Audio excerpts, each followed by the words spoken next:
আজিৰ অনুষ্ঠানত শুনক আকাশবাণী গুৱাহাটীয়ে কামৰূপ জিলাৰ শুৱালকুছিৰ বুদ্ৰাম মাধৱ সত্ৰাধিকাৰ মহাবিদ্যালয়ৰ উদ্যোগত আৰু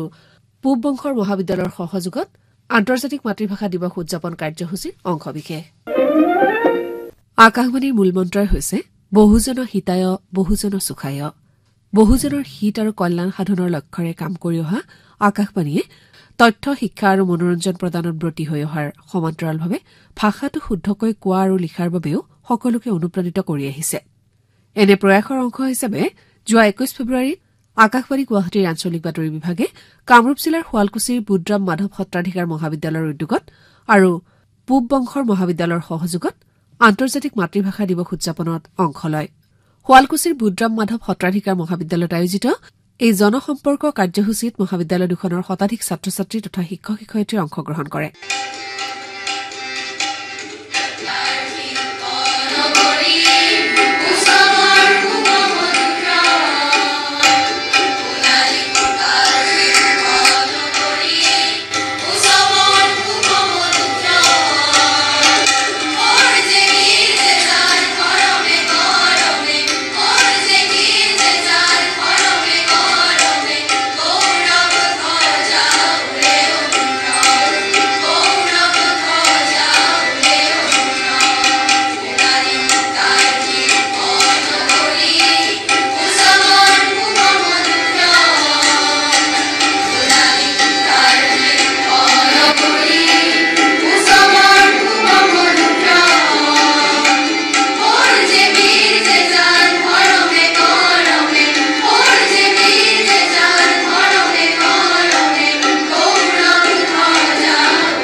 আজিৰ অনুষ্ঠানত এই কাৰ্যসূচীৰ চমু আভাস দিবলৈ প্ৰয়াস কৰা হৈছে এই অনুষ্ঠানত শুৱালকুছি বুদ্ৰাম মাধৱ সত্ৰাধিকাৰ মহাবিদ্যালয়ৰ অসমীয়া বিভাগৰ মুৰব্বী অধ্যাপক দিলীপ কুমাৰ শৰ্মাই অধ্যক্ষতা কৰে অনুষ্ঠানটো উদ্বোধন কৰি মহাবিদ্যালয়খনৰ অধ্যক্ষ ড নিহাৰ ৰঞ্জন কলিতাই মাতৃভাষা দিৱস উদযাপনৰ তাৎপৰ্য ব্যাখ্যা কৰে তেওঁ কয় যে আমি আমাৰ মাতৃভাষাক লৈ গৌৰৱ অনুভৱ কৰা উচিত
আমি আশা কৰিছো আকাশবাণী গুৱাহাটী কেন্দ্ৰৰ লগত আমাৰ যিটো সমন্বয় এইটো আমি পৰৱৰ্তী পৰ্যায়ত আমি এটা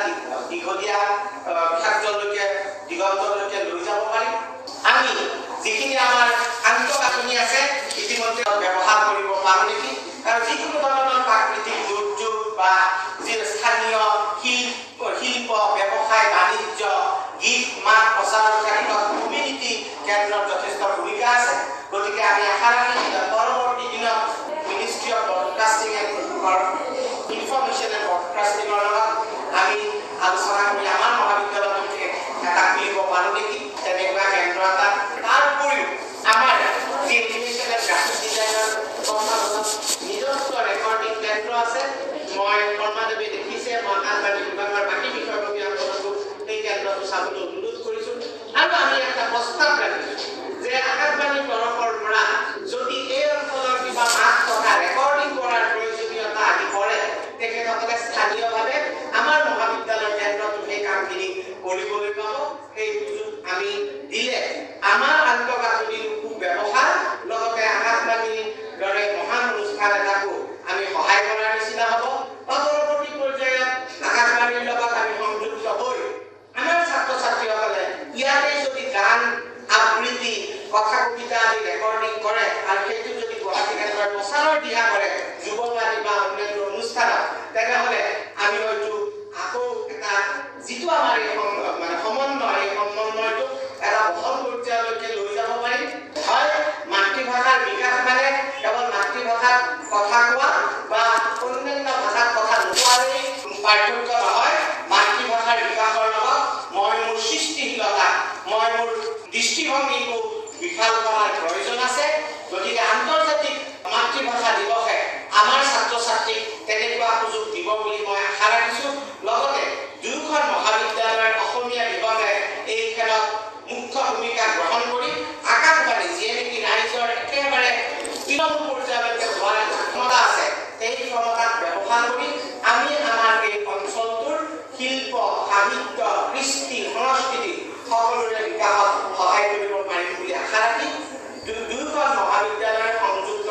নিৰ্দিষ্ট বিভাগ দুটাক আন্তৰিক ধন্যবাদ জনাই পৰৱৰ্তী দিনত আৰু বহল পৰামৰ্শৰে আমি এনেকুৱা দিৱস আলোচনা পালন কৰিম বুলি আশা ৰাখিছোঁ লগতে আকাশবাণী গুৱাহাটী কেন্দ্ৰৰ ফালৰ পৰা অহা সকলো বিষয়ববীয়াক মই মোৰ আন্তৰিক ধন্যবাদ জনাই মই মোৰ বক্তব্য সামৰিছোঁ আজিৰ এই দিৱসটোৰ সফলতা কামনা কৰি ধন্যবাদ ভালেসংখ্যক ছাত্ৰ ছাত্ৰীয়ে অংশ লোৱা এই অনুষ্ঠানত অধ্যাপক ডক্টৰ মনালিছা বৰাই অসমীয়া ভাষাৰ লুপ্তপ্ৰায় সুৰীয়া শব্দ সন্দৰ্ভত চমু বক্তৃতা আগবঢ়ায়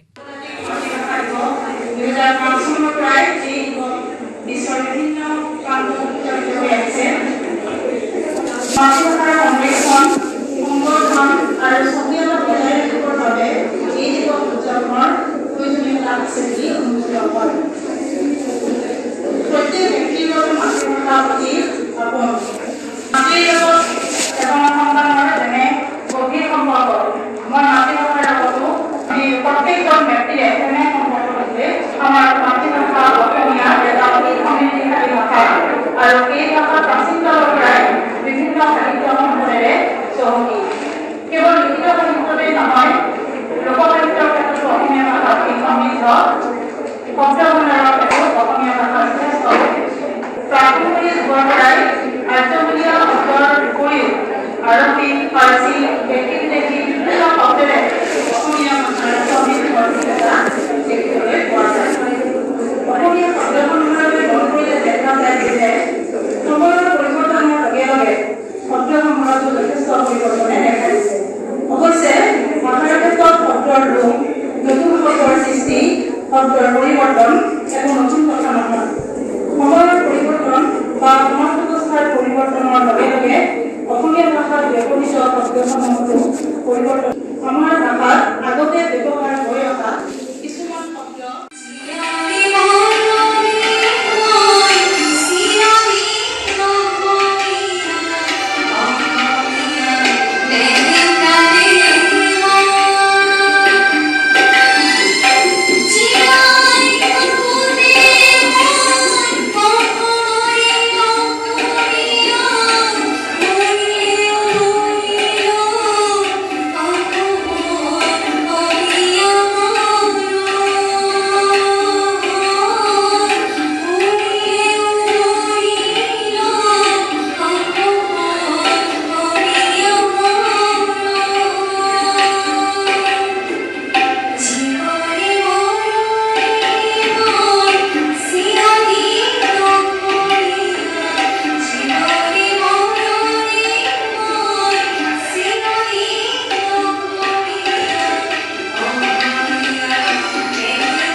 আকাশবাণী গুৱাহাটীৰ আঞ্চলিক বাতৰি বিভাগৰ বাৰ্তা সম্পাদক মানস প্ৰতিম শৰ্মাই মাতৃভাষাৰ বিকাশত আকাশবাণীৰ ভূমিকা সম্পৰ্কে বক্তব্য আগবঢ়ায়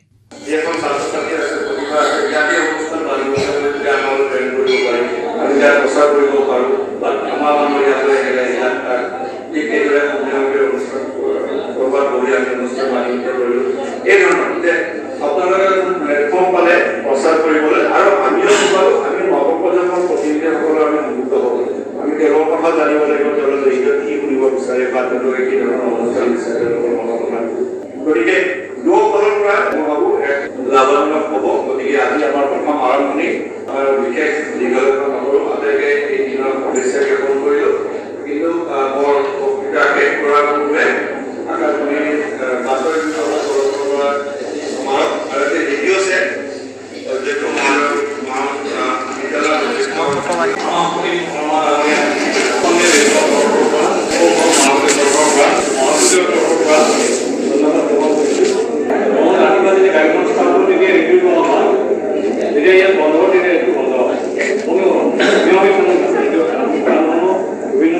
যদিও কম বিভিন্ন কথা শুনি ভাল ধন্যবাদ পৰৱৰ্তী কাৰ্যসূচীলৈ যোৱাৰ আগতে আমাৰ মহাবিদ্যালয়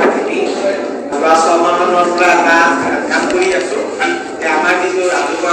ব্যৱস্থা ৰাজহুৱা নবজা দিওঁ কিন্তু মাজত নিৰ্বাচনী দিওঁ কিন্তু তাতে সমস্যাটো কি হয় এই সময়ত যদি মই নাথাকোঁ সেই নিউজত এপত তেনেহ'লে দিব নোৱাৰে আৰু আমাৰ বাকী যিবিলাক কাৰ্যালয় সহায়ক আছে কিবা ধৰণৰ মোবাইলটো নাথাকিলে আমি সেইটো নোৱাৰোঁ কিন্তু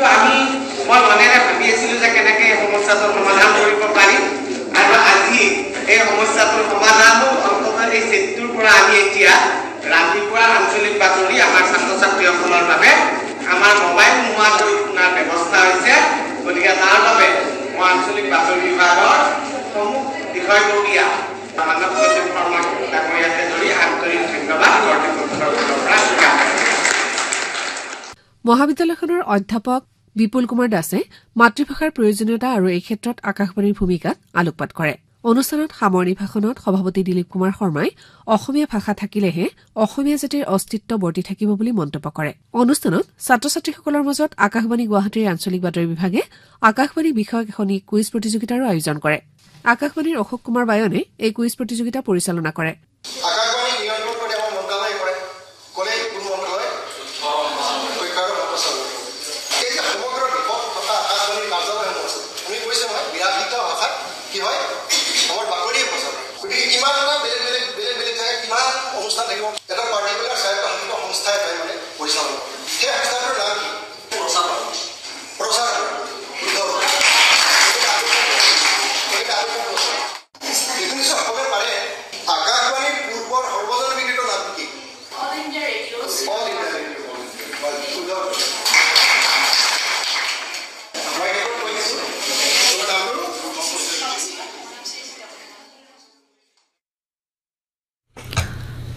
চলন্তিকা শুনিলে